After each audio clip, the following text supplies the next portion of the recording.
টানা তৃতীয়বার ভারতের প্রধানমন্ত্রী হিসেবে নরেন্দ্র মোদীর শপথ এবং বাংলাদেশ ভারত সম্পর্ক নিয়ে কথা বলবো কূটনীতি বিশ্লেষক ও ঢাকা বিশ্ববিদ্যালয়ের আন্তর্জাতিক সম্পর্ক বিভাগের অধ্যাপক ইমতিয়াজ আহমেদের সঙ্গে। ভার্চুয়ালি তিনি যুক্ত হয়েছেন আমাদের সাথে। অধ্যাপক ইমতিয়াজ আহমেদ, আপনাকে স্বাগত জানাচ্ছি দীপ্ত স্টুডিওতে আমাদের সাথে যুক্ত হওয়ার জন্য। দীর্ঘ 1.5 মাসেরও বেশি সময় ধরে নির্বাচন, নানা জল্পনা কল্পনা ছিল, অবশেষে হিসাব নিকাশের সমীকরণ আসলে অনেকটাই বদলে গেছে চূড়ান্ত ফলাফলে। জোটের সাথে দর কষাকষি অবশেষে আজ ভারতের প্রধানমন্ত্রী নরেন্দ্র মোদীর নেতৃত্বে শপথ নিল মন্ত্রিসভার সদস্যরা। সেক্ষেত্রে যেহেতু এবারে জোটের ওপর অনেকটাই ভরসা করতে হচ্ছে, নতুন মেয়াদে নরেন্দ্র মোদীর সামনে কতটা চ্যালেঞ্জ রয়েছে বলে আপনি মনে করছেন? যে কোনো কোয়ালিশন সরকারের জন্য একটা চ্যালেঞ্জ থাকে, বিশেষ করে যদি যারা পার্টনার, এবং এখানে আমরা জানি যে দুটো দল, তেলেগু দেশম পার্টি এবং নীতিশ কুমারের দল, দুটোকেই তার দরকার। একটাকে দরকার হলে হয়তো কিছুটা পাওয়া যেতে পারতো সহজে, এখন দুটোকেই দরকার। দুটোর একটা যদি চলে যায় তাহলে যেই কমতি আছে, 32টা সিটের মতো কমতি আছে, সেখানে একটা ঝামেলা তৈরি হবে। এবং এই দুজনেই আবার কোনো না কোনো সময় কংগ্রেসের অ্যালায়েন্সে ছিল, সেটাও আমাদের মনে রাখতে হবে। যার জন্য চ্যালেঞ্জ বড় আকারেই। এবং যেহেতু নরেন্দ্র মোদী দুবার আগেই যে নির্বাচন করলেন এবং যখন জিতে আসলেন, দুবারই কিন্তু তার এই কোনো কোয়ালিশন দরকার ছিল না, বিজেপি একাই যথেষ্ট ছিল। সে জায়গায় একটা পরিবর্তন হয়েছে। এখন দেখা দরকার নরেন্দ্র মোদী এই কোয়ালিশনের রাজনীতি কিভাবে চালাবেন।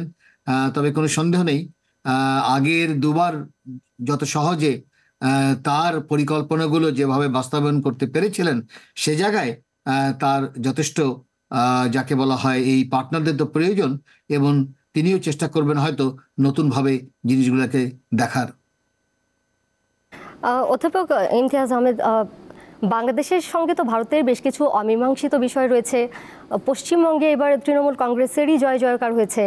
তিস্তা সহ নানা যে ইস্যুগুলো রয়েছে, সেগুলো সমাধানে কোনো ইতিবাচক কোনো পরিবর্তন আসবে এরকম মনে করছেন আপনি? তিস্তার ব্যাপারে একটা পরিবর্তনের ইঙ্গিত নির্বাচনের সময় হয়েছিল কিছুটা, যখন ভারতের পররাষ্ট্র সচিব বাংলাদেশে সফর করলেন। আমাদের পররাষ্ট্রমন্ত্রী তখন বললেন যে ভারত বাংলাদেশের যেই তিস্তা প্রকল্প নিয়ে চিন্তা ভাবনা করা হচ্ছে, সেই জায়গায় তারা আসতে চাচ্ছেন, বা তারাও সেখানে থাকতে চাচ্ছেন বা যুক্ত হতে চাচ্ছেন।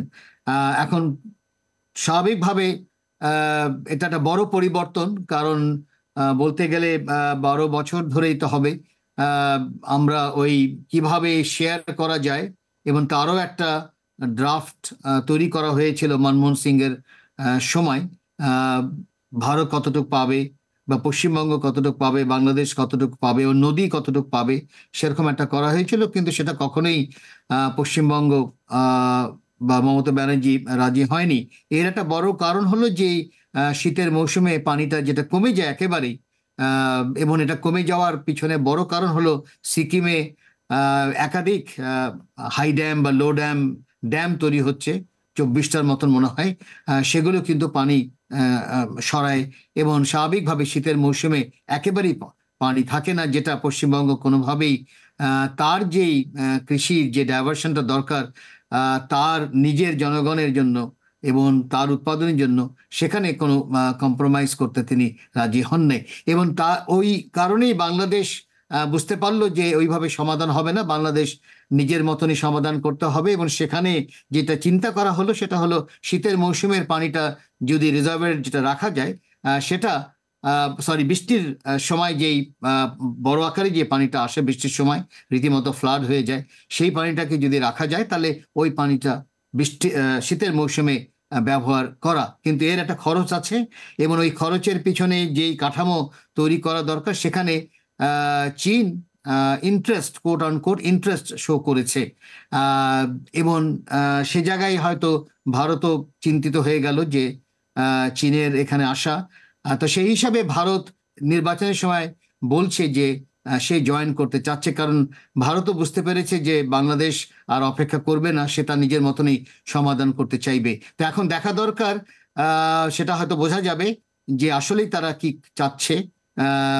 তারা কি একসাথে তৃতীয় মানে তিন দেশ মিলে কাঠামো চিন্তা করছে, না কনসোর্শিয়াম চিন্তা করছে, না সে নিজেই মনে করছে যে $1 বিলিয়ন যে খরচ সেটা সে বহন করবে। সব মিলে এই নেগোসিয়েশনটা এখনো পরিষ্কার হয়নি। তবে নতুন মাত্রা দেখা যাচ্ছে। আগের যে চিন্তা ভাবনা ছিল শেয়ারিং এর, সেখান থেকে মনে হয় ভারতও সরে এসেছে। জি, আমরা আশা হারাতে চাই না, নিশ্চয়ই ভবিষ্যতে ভালো কিছুই হবে। কংগ্রেস এবার নির্বাচনে ভালো করেছে দীর্ঘদিন পর, এই ভারতের রাজনীতিতে এর প্রভাব কেমন হতে পারে? আমার মনে হয় দুটো জিনিস আমার মনে হয় নির্বাচনে, ভারতের নির্বাচনে যদি আমরা একটু দেখি। একটা হলো, কোনো সন্দেহ নেই, যেই হিন্দুত্বর যে রাজনীতি বা ফান্ডামেন্টালিজমের যে রাজনীতি, সেটার একটা লিমিট মনে হয় পরিষ্কার হয়েছে মনে হচ্ছে এখন পর্যন্ত। যদিও তাদের ভোট ব্যাংক কিন্তু বিশাল, এটাও খেয়াল রাখতে হবে। যদিও তারা মেজরিটি মানে সংখ্যাগরিষ্ঠ হয়নি, পার্টনার দরকার, কিন্তু মনে রাখতে হবে যে সুইং ভোটটা কিন্তু বেশি না। এক হিসাবে দেখা যাচ্ছে 0.8%। অন্যদিকে কংগ্রেস দেখা যাচ্ছে মাত্র 1.7% বাড়াতে পেরেছে। এই 1.7% বাড়াতেই কিন্তু তার রীতিমতো 100টা সিটের মতন সে পেয়েছে এইবার। তো সেটা যদি আমরা দেখি, তাহলে বোঝা যাচ্ছে একটা তো হিন্দুত্বর লিমিট, আরেকটা হলো আমার মনে হয় উন্নয়ন হয়েছে, কোনো সন্দেহ নেই ভারতের, বড় আকারই তার অর্থনীতি হয়েছে, কিন্তু সেখানে ডিসপ্যারিটিটা বিশাল হয়েছে।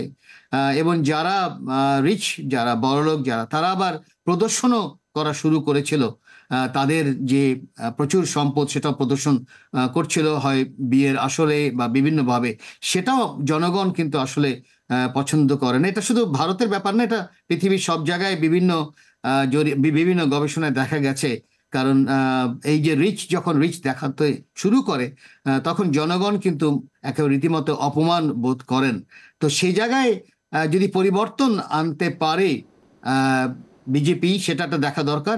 আর আমার মনে হয় কংগ্রেসের রাজনীতি থাকবে অ্যালায়েন্সটা আরো বাড়ানো, এবং যে অ্যালায়েন্সের মধ্যে ওই বিভাজনটা যেন কমানো যায়, সেই ধরনের যদি পরিকল্পনা থাকে, তাহলে ভবিষ্যতে হয়তো আমরা একটা কংগ্রেসের অ্যালায়েন্সের কি বলা হয় সরকারও হয়তো আমরা দেখব।